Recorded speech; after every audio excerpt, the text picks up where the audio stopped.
দেখো এবার অঙ্কটা এসেছে পি ইকুইভ্যালেন্স পি ডট দ্বিতীয় বন্ধনীর শুরু পি ডট প্রথম বন্ধনীর শুরু কিউ ইমপ্লাইজ পি প্রথম বন্ধনীর শেষ দ্বিতীয় বন্ধনীর শেষ। এখনো দুইটা আছে, তাহলে এখনো ঠিক একইভাবে চারটা হবে সারি। সবাই এভাবে চারটা সারি টানবা, 1 2 3 4 5। প্রথমে পি, তারপরে কিউ, নেগেশন পি নাই, তাহলে প্রথম বন্ধনীর কাজটা আগে হবে। তাহলে প্রথম বন্ধনী কি আছে, কিউ ইমপ্লাইজ পি। তারপরে দ্বিতীয় বন্ধনীর কাজ যে P dot Q implies P.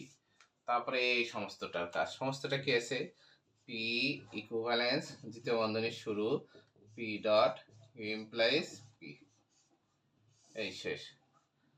তাহলে প্রথম স্তম্ভে দুইটা টি হবে, দুইটা এফ হবে। দ্বিতীয় স্তম্ভে একটা টি একটা এফ। এবার বলছে কি কিউ ইমপ্লাইজ পি, এখান থেকে এমএন আসতে বলছে, তাহলে আমরা টি এফ খুঁজবো। তৃতীয় সারিতে শুধু টি এফ, এফ হচ্ছে আর কোথাও না, তাহলে বাদ বাকি সবগুলো টি। টিতে টি, এফ টিতে T, T F F, F F A T. এবার বলছে এইটার সাথে এইটারে করতে, এটার সাথে এইটা ডট করতে বলছে। তাহলে এখানেও টি এখানেও টি, টিতে ডটে টি, এখানে টি এখানে টি, টিতে ডটে টি, এফ এফ এ ডটে এফ, এফ টিতে ডটে এফ।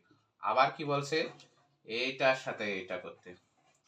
তাহলে এখানে টি এখানে টি, টি ইকুইভ্যালেন্সে টি, এখানে টি এখানে টি, টিতে টি, এখানে এফ এখানে এফ, এফ এফ এ টি, এখানে এফ এখানে F, F F A T.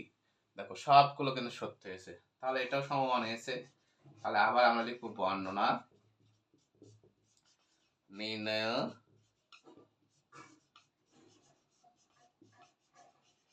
বচনাকারটি